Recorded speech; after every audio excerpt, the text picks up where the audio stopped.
Well, welcome to this glamorous location just outside the Hotel Barcelo in Granada. We're in Granada, mind. And this is the 2022 Yamaha Ténéré 700 World Raid. Now, arguably, this could have been the bike, or is the bike that Yamaha should have built in the first place. There's lots of focus for its off-road prowess. But we spent yesterday, we did 350 and 360 clicks.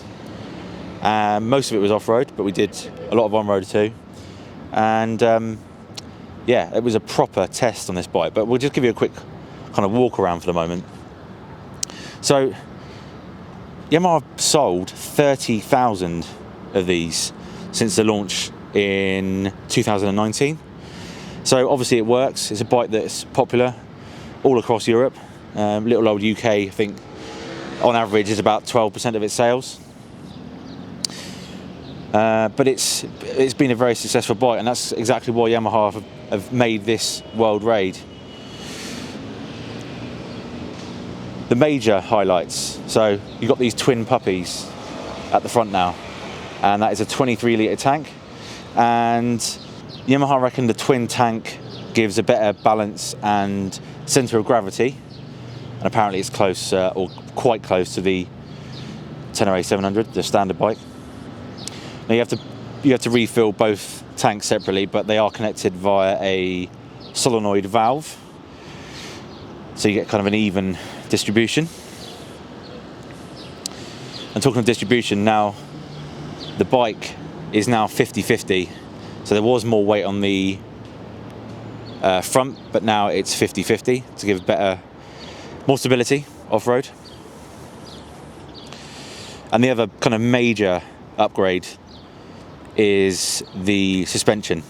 Now we've got the KYB suspension again, but there is 230mm at either end, which is I think it's plus 20mm originally. I mean, to be honest, you could probably do a bit more, but I mean, that's for experienced riders. But that's a big upgrade, and it's not just the travel. There's spring rate has changed, and there's a new linkage rate at the rear. Oh yeah. You also get an Öhlins steering damper, which is pretty bloody handy. And while we're at the front end, the ABS has changed slightly, so now there are 3 channels rather than 2. You can turn it completely off, you can have it on, or you can just keep front on and rear off, which is pretty much what I did most of yesterday. And I think that's kind of the perfect balance. And you can change it while riding, which is handy. A lot of these bikes nowadays, you have to stop, faff around. Also, keeping the off-road vibe alive, these bigger, grippier pegs, and I tell you what, they're decent. That's exactly what you need for off-road. You also get the skid plate. I do love a skid plate. And you get a rad grille, all included in the price. And also there's also a fuel pump protector. Of course, we've got the dash. I haven't got the key for this one, but I'll put some overlay on now for you. You've got a 5-inch TFT dash, which is a little bit classier than the old one, a little bit more premium. And of course it's still vertical to keep it looking like a road book. We've got 3 options of layout, sort of display. Now this screen is 15mm higher, and I know, ask the ladies, 15mm makes all the difference these days. And I tell you what, it does make a difference. Very impressed with that. Particularly for my height, I'm just under 6 foot. Some days I'm 6 foot, depending on what day it is, but as I was sat down, there's no helmet buffeting, particularly with adventure lids you get these days. You do get a lot of buffeting, or you can get a lot of buffeting, and for me personally, just a smidgen around 6 foot, I think that screen makes a big difference. Very impressed with that. And of course you've got your USB-C and some redesigned switches. So this is the Icon Blue, I believe. There's also a midnight black version, but I mean the black, I don't think, it just doesn't do it any justice at all. It's got to be blue, isn't it? It's got to be blue.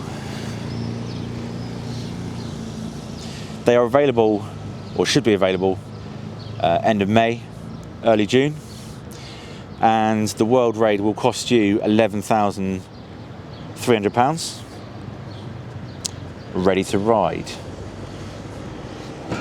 Now, one thing I'm slightly disappointed in is that the subframe is still connected to the frame. So a lot of people, a lot of Ténéré owners were asking that, particularly those who took it off-road, were asking that it was a separate item, so when you did crash it and it bent it, it wasn't a complete write-off. But there we go. Those hardcore off-roaders will be a bit disappointed. But I'll tell you, one of these had a big crash yesterday. I won't mention any names, but one of these was crashed quite heavily yesterday, and apart from the handguard and a bit of scuffage around here, it's not looking bad at all. Yeah, I mean, we've had a very good day yesterday. It's a very, very impressive bike, and I said the Norden was one of those bikes, one of the best bikes from going from environment to environment, or change of surface to change of surface, and this is right up there now.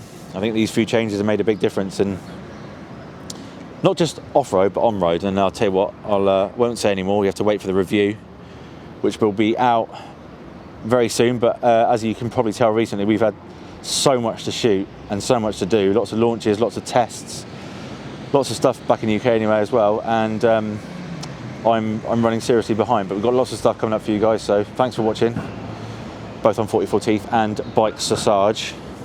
Thanks for watching, and I'll see you soon. Bye for now. Bye bye.